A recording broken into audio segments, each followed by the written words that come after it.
నడుము నొప్పితో పాటు నడుస్తున్నప్పుడు కరెంట్ షాక్ లాగా నొప్పి రావడం అనుమానం లేకుండా దీన్ని సయాటికా నరం నొప్పి అని చెప్పొచ్చు. ఈ సయాటికా నరం నొప్పికి ఆయుర్వేదంలో ఎలాంటి పరిష్కారాలు ఉన్నాయో ఈ వీడియోలో తెలుసుకుందాం.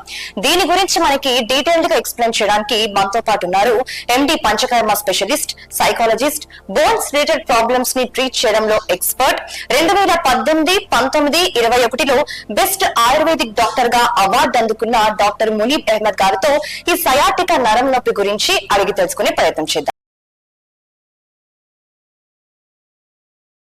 హలో డాక్టర్, ఎలా ఉన్నారు? హాయ్, బాగున్నారు, చెప్పండి. డాక్టర్, మనం చూస్తున్నాం చాలా మంది బ్యాక్ పెయిన్ తో సఫర్ అవుతూ ఉన్నారు ఈ కాలంలో. అసలు ఈ సయాటికా నరం నొప్పి అనేది ఎందుకు వస్తుంది? అసలు సయాటికా నరం నొప్పి అంటే ఏంటి? సయాటికా నరం నొప్పి ఎందుకు వస్తుంది అనడం కంటే సయాటికా అంటే ఏంటిది ఫస్ట్ ఆఫ్ ఆల్ తెలుసుకోవాలి. చాలా మందికి సయాటికా అంటేనే తెలియదు.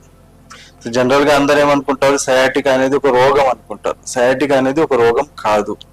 సయాటికా అనేది ఒక ప్యాటర్న్ ఆఫ్ పెయిన్, అంటే ఒక నొప్పికి ఒక రీతి అన్నమాట.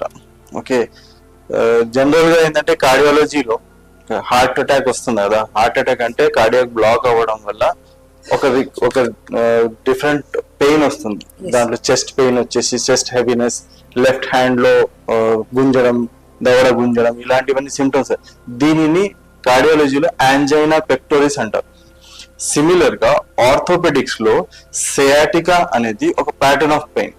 ఈ ప్యాటర్న్ ఆఫ్ పెయిన్ లో ఏమవుతుంది అంటే low back pain, stiffness, radiating pain from buttocks, thigh, post, knee, leg and foot. ఇందులో పెయిన్ తో పాటు స్టిఫ్నెస్, నమ్నెస్, కొన్నిసార్లు పారస్థీషియా అంటే సెన్సేషన్ తగ్గిపోవడం, కంప్లీట్ గా సెన్సేషన్ లాస్ అవ్వడం. ఇది సియాటికా అంటే. ఇప్పుడు సియాటికా రావడానికి కారణాలు ఏంటిది అని అంటే, సియాటికా రావడానికి నేను నా ఎక్స్పీరియన్స్ ప్రకారంగా చూసింది ఏంటిది అని అంటే, జనరల్ గా చాలా మంది ఎక్కువ ట్రావెల్ చేస్తుంటారు, ఇంప్రాపర్ గా పొజిషన్ నేను ఇప్పుడు ఇలా కూర్చొని ఉన్నాను, చాలా మంది ఇలా యాక్చువల్ గా ఇలా కూర్చుంటారు, చాలా మంది ఇలా కూర్చుంటారు, సోఫాలో ఇలా వంగి కూర్చుంటారు, మొబైల్ వాడుతుంటారు.